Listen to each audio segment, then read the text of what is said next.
माननीय नीतीश कुमार जी को एक्सक्यूज देने की जरूरत है कि नीतीश कुमार जी की प्रशंसा होती है। नीतीश कुमार जी ने गवर्नेंस से कोई समझौता नहीं किया। पीड़ा इस बात की है राष्ट्रीय जनता दल को कि नीतीश कुमार जी ने बड़े पैमाने पर नियुक्ति की और नियुक्ति में कोई घाल मेल नहीं हो पाया, कोई पदस्थापन का खेल नहीं हो पाया जैसे राजस्व विभाग में करने की कोशिश की थी। अंडरहैंड डीलिंग नहीं हुआ। तो ये डीलिंग नहीं होगा तो हम राजनीति का डील करते हैं, हम धन कमाने का डील नहीं करते हैं। हमने रास्ता खोजा कि गवर्नेंस से कोई समझौता नहीं, अगर करोगे तो रास्ता नापो। मतलब छोड़ने का कारण आप कह रहे हैं कि करप्शन लोग कर रहे थे, आप इस इलाज से लोग। भाई राजस्व विभाग में क्या आया, ये तो स्पष्ट हो गया ना। और जिस ढंग की भाषा का इस्तेमाल इनके लोग कर रहे थे, क्या राष्ट्रीय जनता दल ने कभी लगाम लगाया? भाषाई अपसंस्कृति जिस ढंग से उभर रही थी धार्मिक ग्रंथों के ऊपर में, विभिन्न सामाजिक समूहों के ऊपर में, उसका क्या औचित्य था? इसमें आपका क्या योगदान था?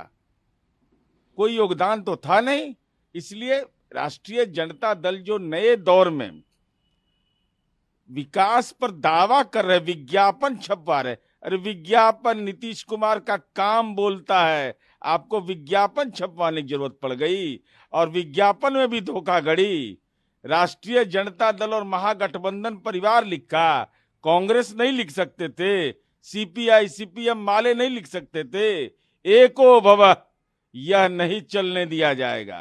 सम्राट चौधरी कहते हैं कि कोई भी बड़ा फैसला पूरी स्थिति देखते हुए लेंगे। नहीं, वो उनका अंदरूनी मामला है। वो भारतीय जनता पार्टी का केंद्रीय नेतृत्व फैसला लेगा, वो जाने, राज्य नेतृत्व उसकी सहमति देगा।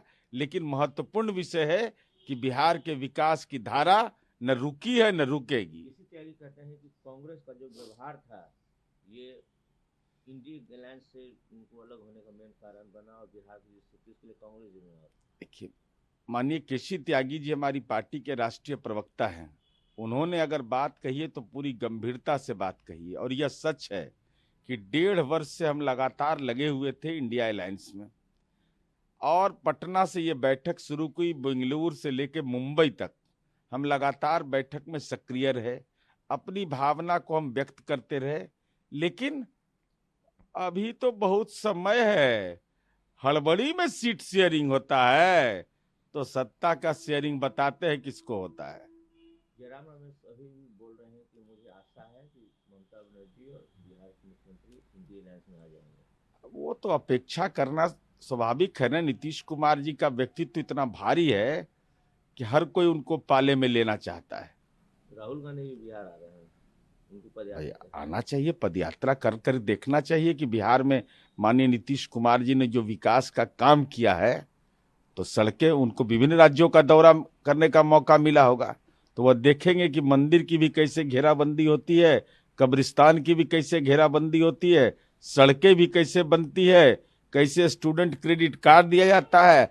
अब बगैर कोई लेन देन के जो कहा वो सरकारी नौकरी दिया।